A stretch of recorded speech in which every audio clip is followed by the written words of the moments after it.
Kubustang magandang hapon no mga ka-farmers. So from Luzon, Visayas at Mindanao, kahit saan sulok ng ating bansa, magandang hapon po. So welcome back ulit sa ating panibagong video, panibagong kaalaman dito lang sa Ka-Amazing Farming. So ngayong hapon na to mga kapwa ko ka-farmers ay nagpa-spray po tayo ng insecticide sa ating mga tauhan dito sa farm para po maiwasan natin yung pangulot sa talbos po ng ating kamatis. So yun lang po no mga kapwa ko ka-farmers ang ma-share ko sa inyo kung paano sila mag-spray. Yan. So ito po pala yung ang ating 17 days old na kamatis, kung saan mga ka-farmers ay nagsisimula na po itong may bulaklak na no. Ayan po. So dati ay taniman po ito ng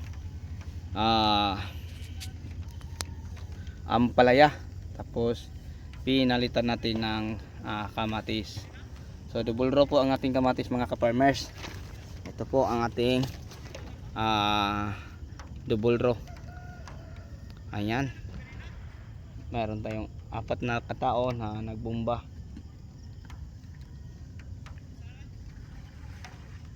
Yan po.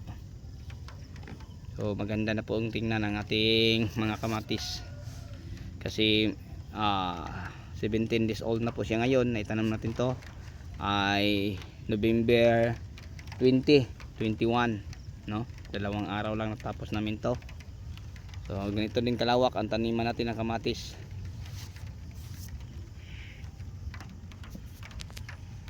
So malalaki na po sila. So may napansin kayong na ano po, medyo may malilit na puno, yun po ang bago nating pangpalit kasi pinutol po ng mga insekto ang ating kamatis, kaya may mga napapansin tayong mga maliliit. So yun po no mga ka-farmers ang i-share at maibahagi ko sa inyo ngayong hapon. Ayan, may mapapansin na tayong mga bulaklak sa talbos. So yun po mga ka-farmers no, mga ka-viewers. So meron tayong 4 na nagbumbay, 1, 2, 3, tsaka 4 po.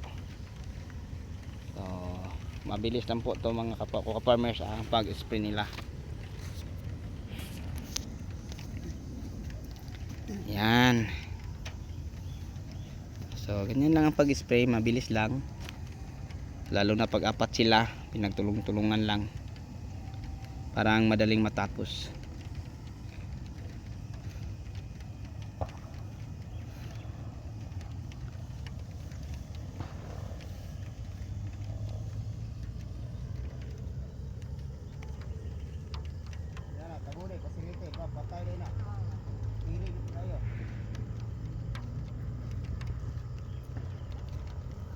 Okay, so yung lahat hanggang dito na lang. Maraming salamat.